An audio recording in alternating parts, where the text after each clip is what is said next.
चलिए कल्पना करते हैं कि इंसानियत एक बहुत बड़े घर की तरह है। आज के इस विश्लेषण में हम इस घर के कुछ सबसे रहस्यमय कोनों की तलाशी लेने वाले हैं। मतलब हम अचेतन मन के उस अंधेरे तहखाने में उतरेंगे, फिर समाज के विचारों से सजे धजे उस लिविंग रूम को देखेंगे जहां हमारी पूरी जिंदगी गुजरती है।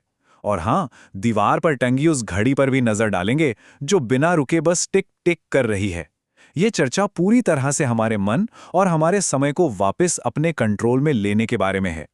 अक्सर लोग शिकायत करते हैं ना कि यार ये जिंदगी कितनी छोटी है, सब कुछ कितनी जल्दी खत्म हो जाता है। लेकिन क्या सच में ऐसा है? अगर हम गहराई से सोचें तो पता चलता है कि जिंदगी छोटी नहीं है, बल्कि हम ही इसे बिना सोचे समझे यूं ही बर्बाद कर देते हैं। मतलब जो हमारी सबसे कीमती चीज है उसे हम पानी की तरह दूसरों पर बहा देते हैं। तो चलिए देखते हैं कि आज हम किन विषयों पर चर्चा करने वाले हैं।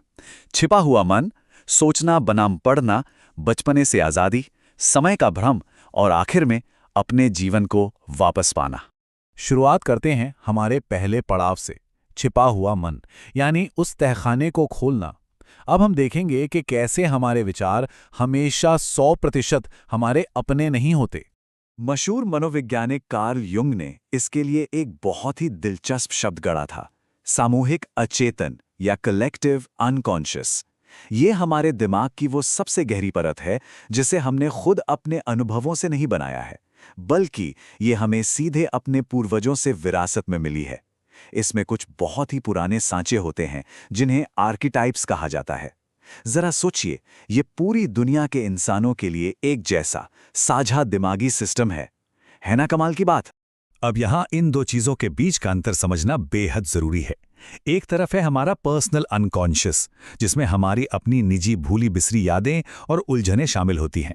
लेकिन दूसरी तरफ है ये कलेक्टिव अनकॉन्शियस, जो जन्म से ही हम सब के भीतर मौजूद है। ये वो ब्लूप्रिंट्स हैं जो किसी एक इंसान की जागीर नहीं, बल्कि पूरी मानव जाति की एक कॉमन प्रॉपर्टी हैं। इस बात को साबित करने के लिए युंग ने एक किस्सा बताया था जो सच में रोंगटे खड़े कर देता है। एक मानसिक अस्पताल में एक मरीज था और उसने अजीब सी बात कही कि सूरज से एक नली लटक रही है जो हवा पैदा कर रही है। अब सोचने वाली बात यह है कि बिल्कुल यही सटीक बात एक बहुत पुरानी ग्रीक किताब में प्राचीन मिथ्रास पूजा के बारे में लिखी हुई थी। जाहिर है उस मरीज के लिए वो प्राचीन किताब पढ़ना लिटरली नामुमकिन था।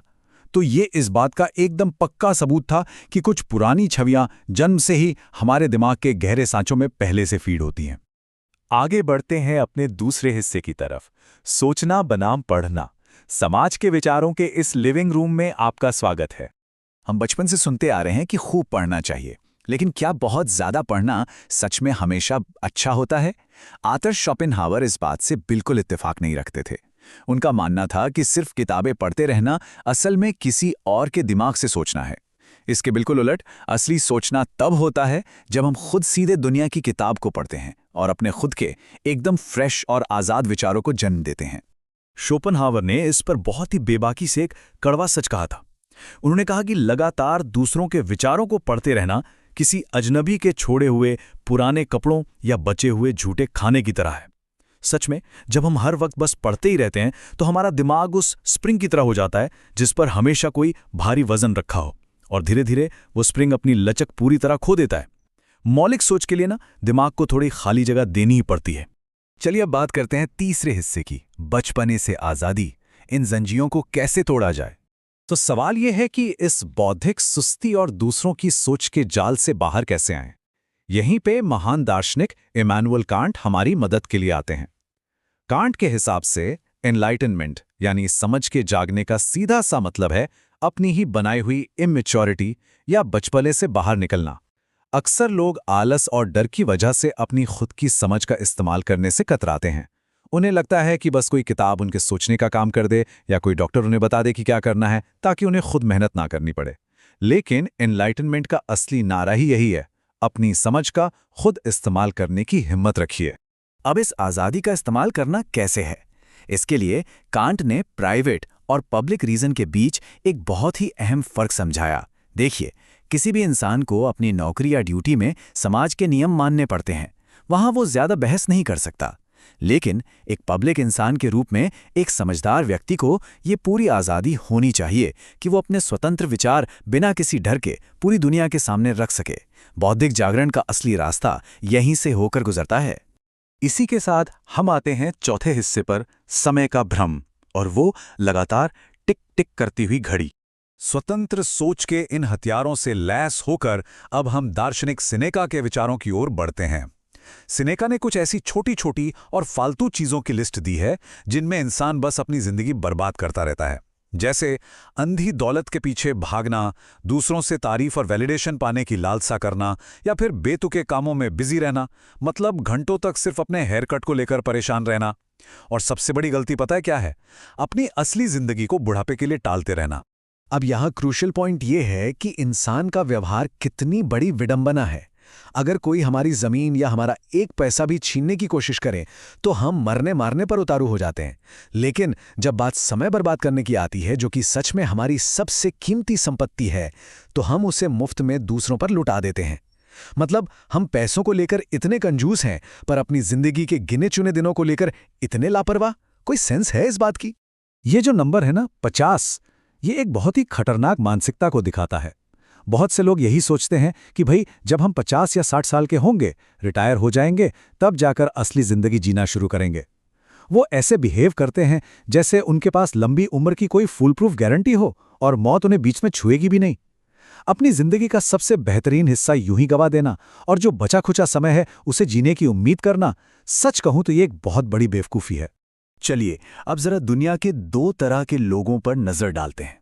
एक तरफ वो लोग हैं जो हमेशा व्यस्त रहते हैं, हमेशा कल की चिंता में डूबे रहते हैं और दूसरों की मांगों में ही उलझे रहते हैं। ऐसे लोगों के लिए जिंदगी हमेशा छोटी और दुखों से भरी होती है। और दूसरी तरफ वो लोग हैं जो सच में आज़ाद हैं, जो पूरी तरह से अपने आज में जीते हैं, अपने समय को पूरी ताकत से बचाते हैं और जिनका जीवन एकदम विशाल और मुकम्मल लगता है। व्यस्त रहना कोई अचीवमेंट नहीं है, ये असल में एक बीमारी है। और अब हम अपने आखिरी और सबसे अहम हिस्से पर पहुंचते हैं, जीवन को वापस पाना, यानी अमर कैसे बने। तो सवाल उठता है कि इस दौड़ती भागती दुनिया में असली अमरता पाने का क्या तरीका है। इसका पहला कदम है अपने निजी समय की हर हाल में रक्षा करना। वो कल के लिए जीना बंद करना होगा। और सबसे जरूरी बात, इतिहास के महान विचारकों से जुड़ना। सुकरात, अरस्तु या सेनेका जैसे महान दार्शनिक हमेशा बात करने के लिए मौजूद हैं, बस हमें उन्हें पढ़ना है। जब हम इन महान विचारकों को अपना दोस्त बना लेते हैं ना, तो उनकी सदियों पुरानी बुद्धिमत्ता सीधे हमारी हो जाती है। आज के इस विश्लेषण का सबसे गहरा और शानदार निष्कर्ष यही है, सच्चा दर्शन हमारे आजाद मन को हर बीते हुए युग के साथ जोड़ देता है। जब हम इन पुराने विचारकों के ज्ञान को अपनाते हैं, तो हम सिर्फ अपनी एक छोटी सी उम्र नहीं जीते, बल्कि हम उन सभी सदियों को अपने जीवन में जोड़ लेते हैं जो हमसे पहले बीत चुकी हैं। देखा जाए तो इस टिक टिक करती घड़ी को हराने का बस यही एक असली तरीका है। तो अंत में एक ऐसा सवाल है जिस पर हम सबको गहराई से विचार करना चाहिए। क्या ये छोटा सा लेकिन बेहद खूबसूरत जीवन एक महान मास्टरपीस की तरह जिया जाएगा, या फिर ये किसी और के विचारों, किसी और के नियमों और दिखावे की दुनिया के रफ ड्राफ्ट के रूप में यूं ही बर्बाद हो जाएगा? चॉइस पूरी तरह से हमारी है। अपने समय और अपने मन पर आज ही अधिकार जमाएं।